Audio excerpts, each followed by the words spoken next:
Hello YouTubers, Alaska Prepper here. Ladies and gentlemen, first of all, thank you very much to all of you that joined in on yesterday's live stream.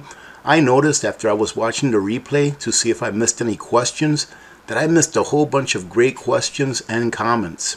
And I also missed a whole bunch of super chats. So today I'm going to go over all those questions and comments that I missed. Hopefully you'll join back in today to get the answer to your questions. First of all, I noticed one of my OGs, all right? For those of you that don't know what OG stands for, Original Gangster. And I consider my OGs to be those of you that have been with the Alaska Prepper community since before 100 subscribers. And I saw Salobrena on the chats, and I was like, oh my goodness, I missed Salobrena. So Salobrena, I hope that you're watching this on the rerun, and thank you very much for joining in. I obviously missed you the last 2 or 3 live streams because I noticed that you said that this was the 4th live stream in a row that you had come to, so thank you very much for joining in, and it's very nice seeing you. So let's go ahead and start it off with a super chat that I missed. Thank you very much first and foremost to those of you that contributed a super chat. The first one is from Nuna. And Nuna says, if Costco does that, then some of us are getting our money back from our membership. And then she says, my hubby said that he needed a 3-wheel motorcycle for his preps. He got it, and he got it this week. I am a softie. Well, good for your husband. My wife's on the same page as your husband, Nuna, so in the future we may see something like that here in the Alaska Prepper household as well. Thank you very much, Nuna. The second one is from Joe Martin. Joe says, you have your head screwed on right, Mr. Alaska Prepper. Good luck to your brother. Well, thank you very much, Joe. I really do appreciate it. The next one would be from NetGee19. Thanks for all your help and the info you provide. Thank you very much, NetGee. I truly do appreciate that. The next one is from Wild Nesting. Wild Nesting says, AP, I received your coin and postcard. Will frame it for my cabin in the woods. Also received the first can of Nutrient Survival and Variety Pack. Awesome. I hope that you enjoy the Nutrient Survival, and I think that would be pretty cool to put the postcard in a small frame in your cabin. Very nice. Northern Badger says, pick me for the giveaway before Gray Man. Well, good luck to you, Northern Badger, all right? Thank you very much.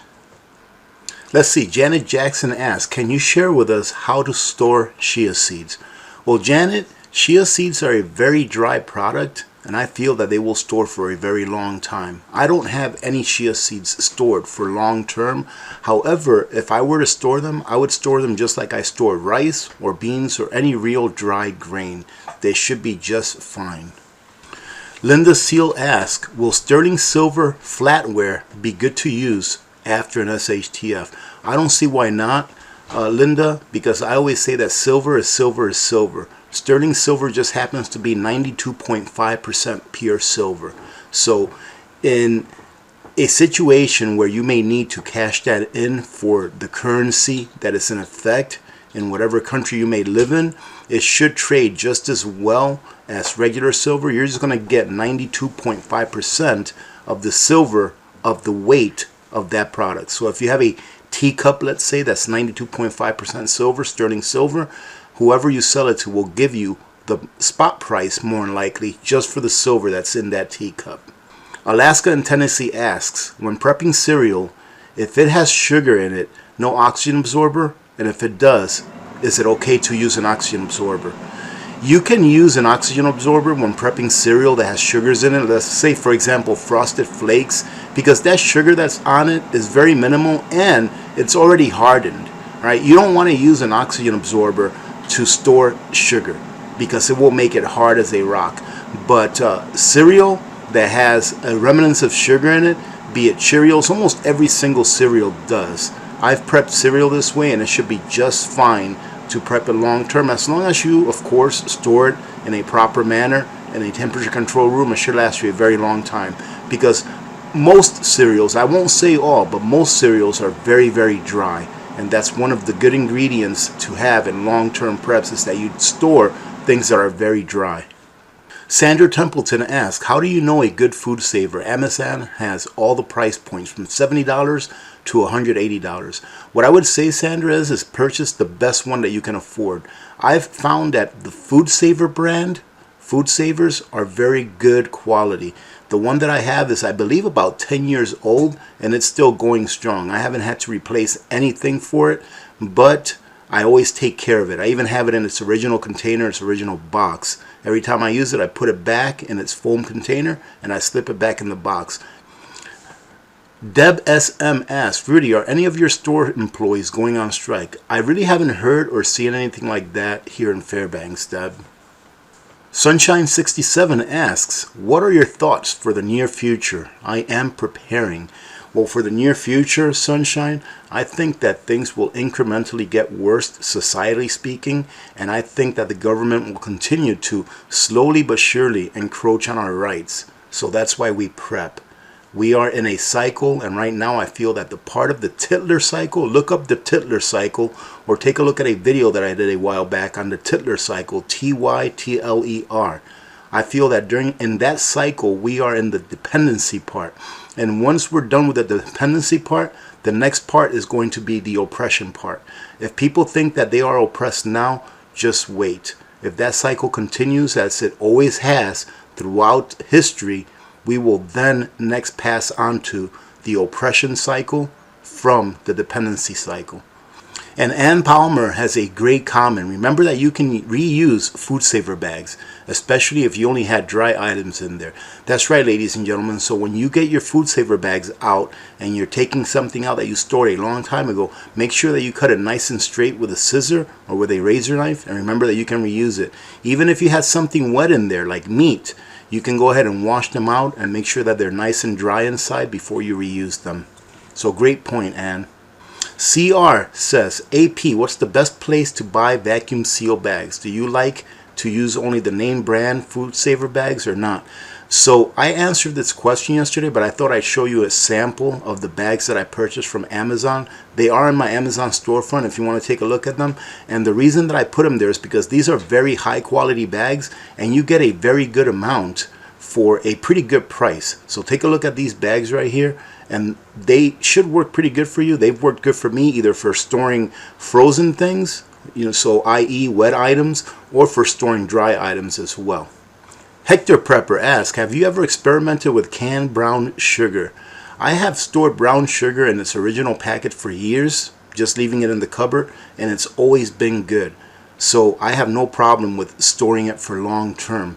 However, if you don't want to store brown sugar for long term, but you still want to have brown sugar, if something should ever happen where it becomes unavailable, go ahead and stock up on molasses and regular white sugar. Usually about 1 tablespoon of molasses to 1 cup of white sugar will give you the equivalent of what brown sugar is. Because white sugar is pretty much just the brown sugar with the molasses taken out of it. So go ahead and store up molasses, and the richer that you want your brown sugar to come out, the more molasses that you would mix in with your white sugar, and it comes out really good. You should give that a try. Ark Wildman Survival asks, do I oven can? I don't oven can because I don't feel the need to. I have a Foodsaver with oxygen absorber, and that is enough for me. But I don't see why oven canning wouldn't work. It's worked for a lot of people, and people were probably oven canning way before Foodsavers or oxygen absorbers came about. The Jigun still asks, Rudy, I cannot buy a vacuum sealer in Germany. We do not have these jars and lids here. Is it okay to use only oxygen absorbers? Yes, it is. If you want to dry can something, let's say for example you're dry canning rice and you only have jars or bottles and oxygen absorbers, what I would do is I would put double the oxygen absorbers in there, and that should give you a very good seal. Now if you're using, like for example, a soda bottle to go ahead and dry can some rice or beans or any dry item that you want to dry can in there, just go ahead and put in like a 50 or 100 cc oxygen absorber, and that should be plenty to evacuate the oxygen from inside that container. The Daily Prepper asks, AP, do you recommend using rolls of vacuum seal bags? Whatever works for you, and depending on what it is that you want to go ahead and vacuum seal.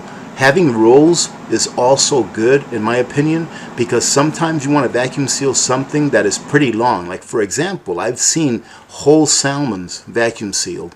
right? And usually you can't buy pre-cut bags that are 2 or 3 feet long. I've also seen people put their boomsticks in vacuum seal bags and vacuum seal it as well. So having rolls on hand is a pretty good idea. I like the pre-cut ones because they're so nice to work with, but I have rolls as well. I just use my roll vacuum seal bags to put away all those nuts that I put away during our last video. So sure, I think having some of each works out good.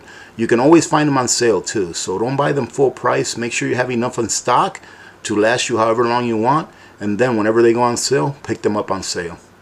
Tika in California. Hello Tika, it was very nice to see you yesterday. Tika says, I totally love the AP community. This is a tremendous place to learn and to teach, and I have to agree with you, Tika, and the community is what makes this channel. So thank you to everyone that joins in, especially on all of our live streams, and those of you that regularly watch the videos, because it truly does make a community stronger. And I agree, we truly do learn from each other. There's a lot of good people here, so it's very nice to see you yesterday, Tika. Lou Ann asks, why are summer sausages in the refrigerator section when it says refrigerate after opening? Well, Lou Ann, I believe that summer sausages are different than like hard salami. Right? Hard salami is cured and made to be preserved without any refrigeration needed, where summer sausage is not the same thing. Summer sausage will go bad even if you leave it in your fridge after a certain amount of time. Now hard salami will last much, much longer.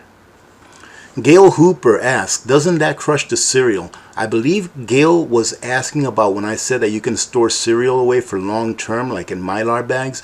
It doesn't, Lua, because when I put the cereal in Mylar bags and I put oxygen absorbers in there, the oxygen absorber does just enough work to remove the oxygen, and it still leaves the other gases in the air inside the package. Like I believe it's nitrogen and CO2 that are still inside the package once the oxygen is evacuated via the oxygen absorbers. So it doesn't crush the cereal. Now, if you try to do that with a Foodsaver and suck it out by pressure, then it more likely will crush the cereal. But not just using a Mylar bag and an oxygen absorber, or if you want to put it in jars, in mason jars, and dry can it that way, it shouldn't crush the cereal. The Daily Prepper asked, AP, what was your MOS? Well, when I started my career in the Army, Daily Prepper, my MOS was 13 Fox, Forward Observer, and then later on in my career I had to switch over to 32 Bravo, which is what it was at that time. They changed the MOS since then, the number, but that was finance. So I started my career as a Forward Observer and I ended my career as a finance soldier. And Skip asks, hi AP, I made a batch of watermelon wine this week. Does that count as a prep? Really, it does. It depends on how many people really like that watermelon rind, and it also depends how much you depend on that watermelon rind, Skip. So it could be used as a barter item, but I think you were just joking, but I thought that it was funny that I'd answer this.